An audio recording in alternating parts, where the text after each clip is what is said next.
कहने लगे कि आप सरकार का समर्थन करते हो, लिख करके दे दो, हम आपको डिप्टी चीफ मिनिस्टर बना देंगे।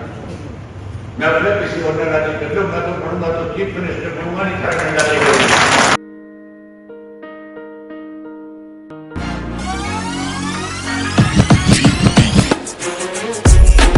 This is my school. It's very pleasant and I love my school. Thanks. This is our computer lab. We charge computer from third standard itself.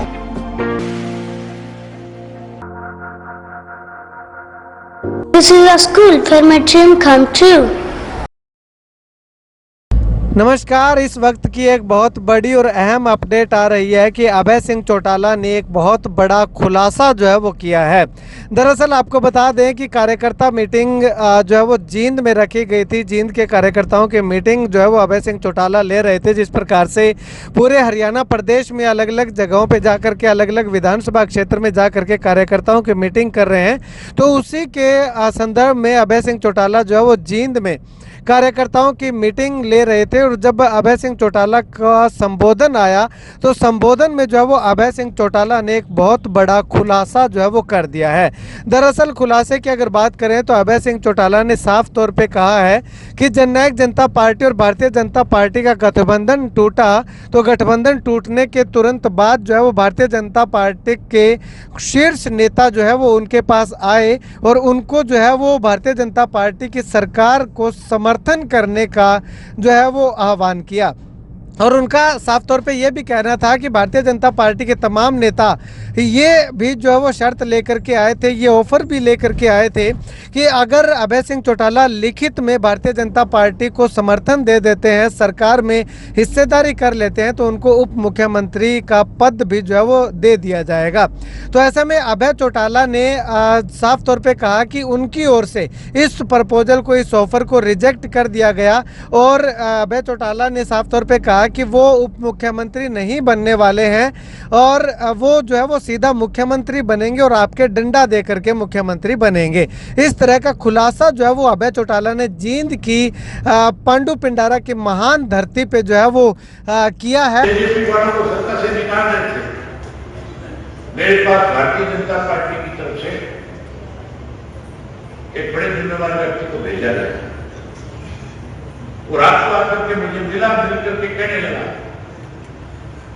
कि अभय सिंह जी, हम चाहते हैं आपको कोई बड़ा पद मिले, आपको बड़ा सम्मान मिले। मैंने उससे पूछा कि मैं तेरी बात समझा नहीं। मुझे इस बात का एहसास था कि इनकी राम रखने वाली है, लेकिन मैं उसकी बात को का बताओ क्या बात है। कहने लगे कि आप सरकार का समर्थन करते हो, लिख करके दे दो, हम आपको डिप्टी चीफ मिनिस्टर बना देंगे। मैं बोला किसी और ने राजी कर दो, मैं तो बनूंगा तो चीफ मिनिस्टर बनूंगा, नहीं खड़ा डंडा लेकर। अब ऐसे में इस बात में, इस खुलासे में कितनी सच्चाई है वो तो जो है वो अभी तक कुछ नहीं कहा जा सकता। लेकिन अभय चौटाला, जिनको जुबान का धनी माना जाता है, वो अगर इस तरह का खुलासा करते हैं तो कुछ हद तक इसको माना जा सकता है कि कहीं ना कहीं इसमें सच्चाई जो है वो दिखाई दे रही होगी।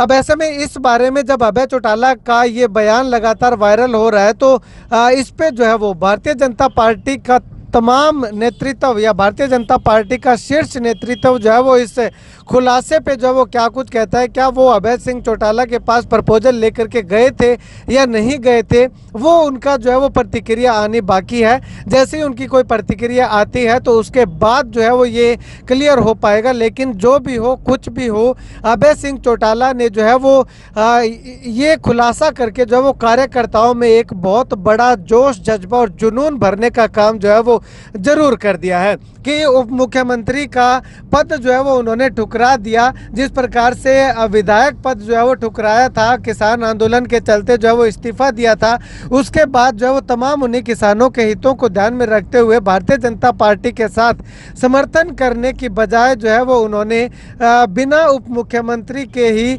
विधायक बने रहना जो है वो उचित समझा। तो इससे जो है वो कहीं ना कहीं कार्यकर्ताओं को एक पॉजिटिव एनर्जी जो है वो, इसको हम कह सकते हैं कि जरूर मिली है। खैर, आप इस वीडियो को लेकर के अपनी राय जो वो कमेंट सेक्शन में कमेंट करके जरूर बताइएगा। क्या आपको लगता है कि अभय चौटाला के पास इस तरह का ऑफर आया होगा और अभय सिंह चौटाला ने जो है वो उसको रिजेक्ट कर दिया होगा?